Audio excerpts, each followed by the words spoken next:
Kothamangalam town hall മൈതാനിയിൽ ഈദ്ഗാഹ് സംഘടിപ്പിച്ചു. ഈദ്ഗാഹിന് doctor Shihab Thodupuzha നേതൃത്വം നൽകി.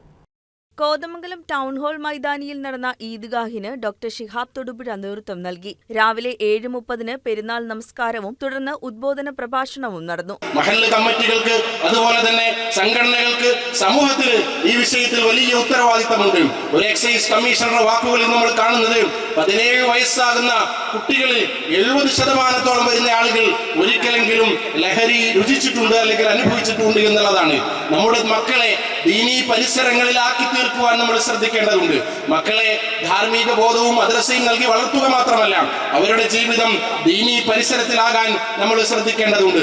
അവരുടെ സൗഹൃദ വലയങ്ങൾ നിരീക്ഷിക്കപ്പെടേണ്ടതുണ്ട്. പ്രവാചകൻ സല്ലല്ലാഹു അലൈഹി വസല്ലം പിശാചിന്റെ മ്ലേച്ഛമായ പ്രവർത്തനമെന്ന് വിശുദ്ധ ഖുർആൻ കൊണ്ട് പഠിപ്പിച്ച മദ്യമാണ് തിന്മകളുടെ മാതാവ്.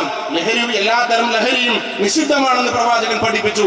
40 പ്രഭാതങ്ങളിലെ നമസ്കാരം പാഴായി പോകുമെന്നും നരകത്തിൽ പോകുമെന്നും പ്രവാചകൻ സല്ലല്ലാഹു അലൈഹി വസല്ലം സൂചിപ്പിക്കുകയുണ്ടായി. പ്രിയപ്പെട്ടവരെ, ദീനിൽ നിന്ന് നമ്മൾ അകലുന്നതാണ് ഇത്തരത്തിൽ പ്രയാസങ്ങളും കെടുതികളും ഒക്കെ ഉണ്ടാകാനുള്ള കാരണങ്ങളിൽ ഒന്ന്.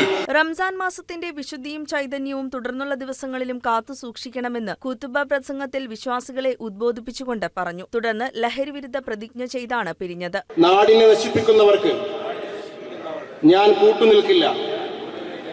എന്റെ കുടുംബത്തിൽ ആരും ലഹരി ഉപയോഗിക്കുകയോ ഉപയോഗിക്കുന്നവരുമായി ചങ്ങാത്തം കൂടുകയോ ചെയ്യില്ല.